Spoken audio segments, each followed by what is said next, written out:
Welcome to the Far and Beyond podcast, hosted by the Contracts and Fiscal Law Department at the Judge Advocate General's Legal Center and School. This podcast is for the federal government attorney navigating the complex intersection of acquisitions and fiscal law and policy. I am your host, Major Ellie Sewell. I'm Major Ed Callahan. Together, we are your co-hosts. And on this episode of Far and Beyond, we have a special guest with us from Army Office of General Counsel, Mr. Adam Caudle. Hey, Ellie, happy to be here.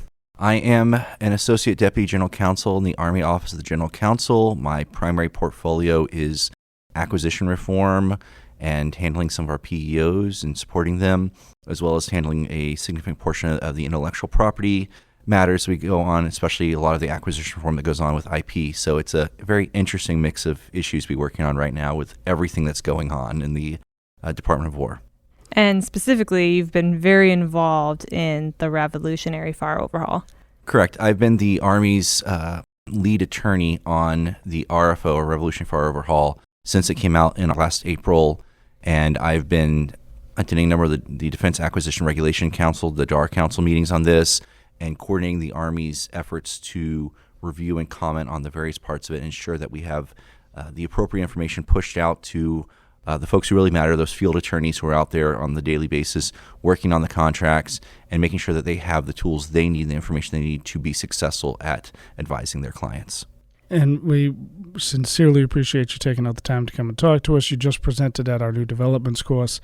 At the time of this recording, they haven't quite released those agency deviations for us yet, but we expect that to be coming out soon and coming into effect early February, I think is what was mentioned before. So we'd love to have a conversation with you about some of the big picture concepts that are looking to change. Absolutely. And yeah, it's the class deviations are coming out from Mr. Tenaglia's office in the next few days. Some of them come out in the next few days, some will come out in January, and the effective date should be around February 2nd, is my understanding. So as of now, the FAR, everything has been released for the FAR overhaul for at least the federal acquisition regulation. So now we are waiting on the class deviations. So what's next? The executive order restoring common sense in federal procurement instructed the FAR Council, it was released on April 15th, to complete an overhaul of the FAR no later than 180 days later. So on September 30th, they were busy working trying to get the last parts out before the government shut down. And they did an incredible job. They went through and reviewed all 51 parts. And according to the executive order, they had to reduce them to those parts which are required by statute or necessary for sound procurement principles or in accordance with executive orders. They completed that and released the model FAR parts that each agency was instructed to adopt by class deviation. The Department of War has not quite done that yet. We're going to in short order. And then that is phase one, is this model parts. Phase two is going to be the notice and comment, the formal rulemaking that we are required by the Administrative Procedures Act to go through and to issue them. They will be out there on the street for some amount of time. We expect to receive a lot of comments, and then the Department of War has been assigned the lead agency, I think, for 16 of the FAR parts to go through and not just write the formal rulemaking part of it, but also to take the lead on reviewing the comments as they come in, and to make any adjustments as necessary. That's part of the rulemaking process, is you are required to respond to the comments that come in. Along the way, of course, we still have to implement, we are still working on the FY25 National Defense Authorization Act requirements, the FY26 NDA, which was just passed this afternoon by the Senate, headed to the President's desk for signature, has some additional changes we're going to have to make, so we will be working on implementing those as we go along. And in the comments, hopefully industry, government officials, academia, as they make their comments, we'll be able to get some insights into perhaps what didn't quite go right in the rewrite. And hopefully there will be an opportunity to fix them. And then that will be the completion of phase two next fall, October, November timeframe, to publish in final rule form the FAR at the time. And so that should encompass the FAR and the DFARs. The Army FAR supplement, the AFARs, will be completed by then as well. And so that we will have the full set. And then we go into whatever litigation that the private industry feels like suing us over. So, I was going to say, backing up, are we expecting a lot of comments then? Industry is probably going to submit, I would say, tens of thousands, I think is a reasonable estimate, because if you think about the FAR is 2,500, 3,000 pages or so. They're cutting it down maybe 25-ish% of it, up to a third, depending on the parts. Some parts were eliminated entirely. DFARS is about 2,000 pages. That's a lot of stuff that we're going to have to go through, and industry has a lot to say about it. There are folks in industry have been very public. They don't think that the FAR Council went far enough in cutting things. Okay, they're entitled to their opinion. There are other folks who perhaps think we went too far in certain things. So I'm certainly looking forward to seeing what comments I'm able to see over this process of seeing what people thought about it and seeing the final rules. And the FAR Council says they got probably 80, 90% correct. We'll see. Of course, then the question becomes, all right, well, what do the courts think about it? Because being the good attorneys that we are, we understand things like this go into litigation, that litigation can take years, and the courts may have their own opinions of whether or not the government actually followed the APA and responded to all substantive comments. More to follow, as they say, and we're going to be seeing a lot of change, I think, over the next few years. And that's, of course, not including what else is going on, because I mentioned the two NDAs. Senator Wicker, the chairman of the Senate Armed Services Committee, has spoken and published a report last December called Rebuilding Freedom's Forge. He wants to continue to change the DFARS. He has ideas of how Department of War, should be implementing and executing on its acquisition programs. And so this is not a one and done. I don't want any of our listeners to say, okay, next November I'm done. That's the final version. That's not going to be the case. There are going to continue to be legislative proposals. There will continue to be changes over the next several years, and we're all just going to have to be trying to keep track of what's going on and what's changing today. So, and in addition to industry being able to make comments on what's going on, are we also encouraging our acquisition workforce internally to make comments as they're putting the new class deviation into practice? So the FAR Council has on the GSA hosts the FAR website, acquisition.gov, and on it there's a big button that says, provide feedback. And so anyone is permitted to provide feedback. The Army has provided formal feedback through a process. We work with the Deputy Assistant Secretary of the Army for Procurement, her office, to provide comments. We have provided several hundred comments to date. But if practitioners have things that are like, hey, this isn't working for me, if there's a concern, there's something that's not clear, they absolutely should be reaching out through their channels if they want to make a formal comment, to provide it through their contracting command to say, hey, this is an area of concern for us. Or they can simply hit that button on acquisition.gov and say, I've got something to say about it, and submit those comments. They are being read. And during the notice and comment period, anybody can submit a comment there and say, this is what I think about it. And if someone has something to say, they should say so and say, this is my concern. If I could have you just take a quick step back, we talked about the class deviation when it comes into effect.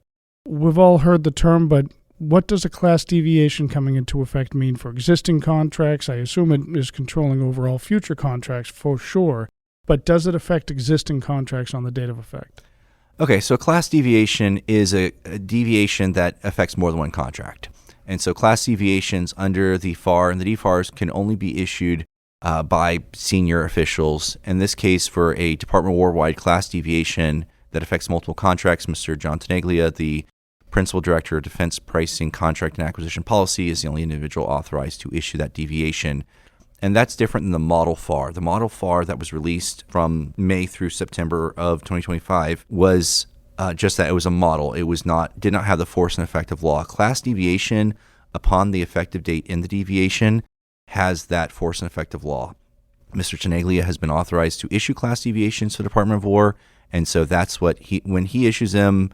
And I understand they're issuing 2 batches coming up, and with an effective date of February 2nd. At that point, all contracts going forward will be applied. It will be just like any other FAR, DFARS change. Unless specifically authorized and required by statute, we don't typically go back and say, okay, we have to change all contracts now. The CMMC, Cybersecurity Maturation Model Certification, is a good example of that. We don't require current contracts to adopt that new DFARS clause. We aren't requiring options before they are exercised to be modified. They can be, but they are not required to include that clause.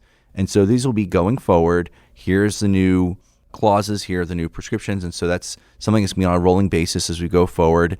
And again, because there will be some changes to the notice and comment formal rulemaking process next October, November, there will be a new set of clauses potentially with some changes to some extent, and we'll go through this process again. By that point, it will be formalized in the Code of Federal Regulations. So that begs a question. So especially with source selection, which can take several years, FAR Part 15 specifically. A lot of times we start the source selection process, 2 to 3 years in advance. So there's obviously going to be several going on right now. You're still in the formation phase. Which ones are you following then? Are they going to need, before award, are they going to need to adopt these new class deviations, or are they just going to continue forward? That's a really great question. So the answer, like any good lawyer, is it depends, right? You knew the joke before I even said it. That's right. Keeps us paid. So for going forward, the easy answer on some cases is if the solicitation was not issued on February 1st, you have to change it. If you're still drafting the solicitation, class deviation comes out, you change it if those clauses are applicable. One of the things we're trying to do, that Department of War is trying to do, is not change the clauses themselves to the maximum extent practicable, because the Department of War, our contract writing systems take a while to change. It's not something we can just flip a switch and say class deviation issued, change the contract writing system. So there are, at least for this phase 2, going to be minimal changes to the contract clauses, just because as a practical matter, we can't change our systems that fast. And so we will have to have much more extensive changes next year after the formal rulemaking, and that will take some time. There will be probably a bit of a phase-in approach. Whenever they do come out, it's like, okay, the systems are changing, because remember, we have automated systems that we pick, we don't write the clauses by hand. Whenever those changes do come out, okay, I talked about solicitation and how that is kind of the easy snap. Okay, pre-solicitation, must change it. If the solicitation's already out, the KO needs to exercise their business judgment and say, okay, is there something that's required for me to change? Sometimes there is a statutory requirement. Usually it's, okay, what is in the best interest of the government at this point in time? But you are right, Ellie, that is absolutely something we're going to have to deal with, of these source selections that you may have a proposal that's been on the street for 180 days, a year, as contractors are out there trying to come up with their proposal for some of these more complex requirements and try to address the problem they're going at. And the KO will have to make a decision, say what is not just required, but what is in the best interest of the government, and of course make sure we document it, because that may be subject to a protest because you're changing the solicitation, and a vendor could say, I'm going to file a pre-award protest. So it's going to have to be a conversation with the contracting officer and the attorney and probably the program manager, the other requirements folks, to say, what is the right course of action here? If the proposals have already come in or the bids have already come in, then no, we're not going to change things, again, unless specifically required, because at that point, if we're changing clauses that are material to the contract, to the solicitation, then we may have to go back out and get new proposals, and that's a time delay. We don't want that. So as a general rule, it's going to be a bit of a spectrum, but there is going to be a time of like, hey, yeah, we're not doing this. We're going to keep the older clauses. Yeah, just thinking like a FAR Part 15, if someone wanted to change from going from best value to the new highest rated, technically rated, that's obviously going to be a huge change. Probably would have to do a new solicitation versus, we're just going to not use the word clarifications anymore because we're just going to be discussions versus clarifications and discussions, no longer communications. Yeah, so we're going to have to go through, and it's going to be a continuum of change. But that might be something where the KO says, actually, that's a good idea for me to do that. I'm willing, and talk with the requirements owner and counsel and say, we're willing to take that risk, and we want to change it because with the FAR rewrite and FAR Part 15, where they changed it, the new language they included in it, it gives more discretion to the KO in establishing the competitive range and deciding which offerers will move forward. So they might say that's worth it. But again, if you're in the middle of source selection, you're not going to do that. You're going to say, okay, we're sticking with what we have. We're moving forward. Next contract, we'll worry about that. So it's going to be a judgment call by the KOs, and something, again, they should be undertaking in consultation with counsel and the requirements owner to do what's best for the government. So moving from that, we've talked a little bit about some of the big changes, I think, in FAR Part 15, but what are some of the other areas that you think have the biggest changes that people should be looking out for, or be prepared for? So the area of biggest concern for me is this idea of discretion for a number of different reasons. Because discretion is something that is easy to do but hard to justify sometimes. And the FAR has a number of little things, potential pitfalls for the unaware KO. For example, there is FAR 19.111-2 in the new model FAR that says the rule of two is subject to the discretion of the KO and it's not protestable. I have to wonder if there is a GAO attorney or a Court of Federal Claims judge who would ever agree with that. I think the historical record has shown that they are going to exercise their discretion. And so I think it's a bit of a pitfall that our KOs and our attorneys need to be very mindful of if the FAR says this is discretionary. For example, a practitioner album is supposed to be best practices for the KO to follow. And things are put in there with the intent of, well, it's discretionary, so it's not protestable. We have seen that judges, some of them, will say, okay, it's discretionary, so I'm not going to allow that to be contested. The GAO tends not to always agree with that, and the Court of Federal Claims certainly doesn't always agree with that. And so that's something that our contracting officers and our attorneys need to be thinking long and hard about was this truly discretionary? Was it actually something that I actually have discretion on? And then also, there are different types of discretion. Sometimes the discretion is binary. You can choose A or you can choose B. Sometimes, like with your kids at dinner, you can eat this or you can eat that. Not eating is not an option. And our KOs need to be mindful of that. They also need to be mindful, for example, it could be there's a spectrum of discretion. There might be a multiple choice discretion. There might be a blank slate. So we have to remember what the rules are for discretion in acquisitions. In appropriations law and fiscal law, it must be specifically authorized in order to be permitted. In acquisition law, if it is not prohibited, it is permitted. The KOs have had this authority to innovate for as long as the FAR has been around, possibly back with the Defense Acquisition Regulation, the DAR, or even the ASPR, the Armed Services Procurement Regulation. It may even had that there. So they've always had this, but this iteration of the FAR places a lot of emphasis on this idea of we have to use our discretion. The KOs need to be mindful, and our attorneys should start thinking a lot more like administrative law attorneys, which administrative law, you live and die by the administrative record. If it's not written down justified, it didn't happen. And so if there's a key takeaway I want any of our listeners to have, it's that whenever they see discretion, they should be thinking, where's the memo? Because something is going to happen. The KO may move on. The KO may have forgotten, probably absolutely going to forget some of this stuff depending on how long some of this litigation goes on. The Federal Circuit just ruled 2 weeks ago on December 5th about a case that I was involved in 2013. So some of these cases really drag on, but also the judge or the GAO bid protest attorney is going to look at it and say, what was the government's reasons for the exercise of this discretion? One area of concern for our practitioners is going to be everyone's got that lovely Gen AI link on their browser now. That's great. And our contracting officers are going to be very tempted because of the time pressure they're under to take a prompt, throw it in there and say, hey, Gen AI, write a source selection memo on this, or do this, write this justification for me.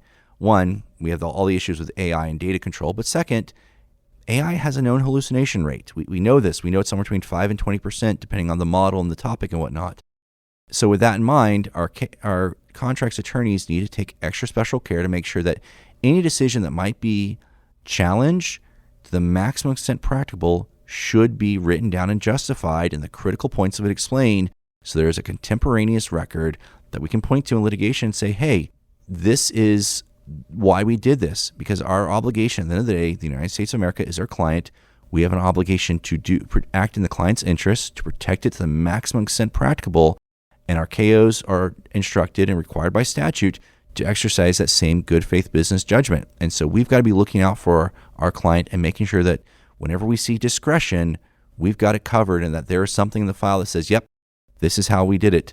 Sure, you can take the risk that it's not going to be challenged, but that's a risk, and there can be potentially adverse consequences because taking an extra couple hours or maybe a day to write a memo is certainly more effective than for perhaps having a bid protest that puts you on a seek a stay for 100 days or has you actually have to take corrective action and reverse the decision entirely. I've been a part of those. That delays you by months, potentially years. Write the memo, please. That was a big thing in my last office was MFR. My last civilian I worked with, Ryan, he would just always say, I'm going to throw my shoe at you unless I have an MFR in my inbox in the next day. It was just his thing. So yes, MFR. No, I think it's such a key point, and contemporaneous being such a big part of that, right? Because, as anybody knows, your memory is better now than it's going to be 4 years from now. But also putting that in as we're advising the client or conducting our legal reviews, asking them to make sure that they have it right at that point is going to prevent those issues longer down the line. And I like the fact that you highlighted responsible use of AI, right? Because it's not always going to be responsible use of AI out there. So we got to make sure that we're watching for that, we're using the tools that are given to us, but we're using them the right way. We're using them responsibly, and we understand their flaws and the traps that they can have. So we talked about what you think are the biggest changes. What are the areas you think industry is going to be commenting on or focusing in on? So there's an interesting series of podcasts on the WIFCon. If you're on the WIFCon website, Don Ramish and some of his friends have some interesting comments, and I thought very insightful what they think are areas of flaw and I expect to see some comments. FAR Part 15, I think, is going to be very heavily commented on. I mean, in my humble opinion, that's the most important part of FAR in general. I agree. How we negotiate contracts. That's their bread and butter rules. The rest of almost everything else flows out of how well did we negotiate and go through source selection. Mm-hmm. And so I expect that to be very, very heavily commented on. FAR Part 19, small business, is definitely going to be an area of concern for a lot of folks. The administration has a lot of firm ideas about what they think about small businesses. I expect industry to say more than a few things about it. We're going to see some additional things in perhaps market research, FAR Part 8, with a lot of things moving to the GSAR. Those are where I'd say maybe labor rates, FAR Part 22. Intellectual property isn't changing a whole lot because so much of that is already statutory. So I don't expect a lot there. There's definitely a lot of controversy involving some NDA provisions that were proposed this year, didn't make it into the final NDA. We'll see what happens in the future on that. But that's kind of where I expect the bulk of things. One thing that was kind of an interesting change was the definition of commercial service, not product, but commercial service, now includes construction. I was going to ask you about that. So that caught me off guard, yeah. That is so interesting. Yeah. But that's also, and you'll think about it, it makes a little bit of sense in terms like a modular building is not, under the DOW rules, is not supposed to last forever. A modular building is supposed to last for a fixed period of time. I believe the Army limit is 21 years. And that's it. If you've reached 21 years, tear it down and build a new building there. And that's why modular buildings are referred to as equipment. And you're not, because it's not a permanent product you're receiving, I can understand the argument if something like that is used as a service they are providing. They are providing a service of a space for a fixed period of time, and then you're done. You tear it down, take it away. So there's certainly some nuances there. Of course, the challenge with that is that, and there were more substantive rewrites in FAR Part 36. I think that industry will have certainly some comments there. But the question becomes, do commercial clauses, and this is something we have to be careful about in general, commercial clauses, do they actually protect the government adequately, even though it may technically fit the definition of a commercial service or commercial product? For example, AI is another one that is an area of concern for me. Of when we use AI, we have to have things like CMMC. Well, that's not a commercial clause. Right. So even though I can go out there and I can buy, I've got a subscription to Claude, I'm not endorsing them. This is no endorsement of Anthropic's Claude, but I have a subscription to them.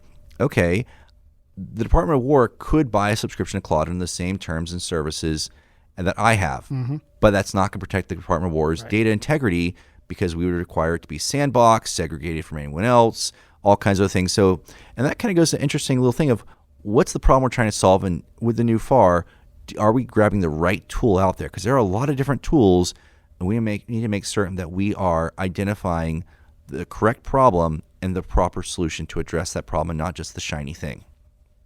All right, sir. So you've been, as you mentioned, heavily involved in the Revolutionary FAR Overhaul from our perspective, our being the Army's perspective on it, sitting in all of the meetings and going through. We advise commands. We're on the requiring activity side.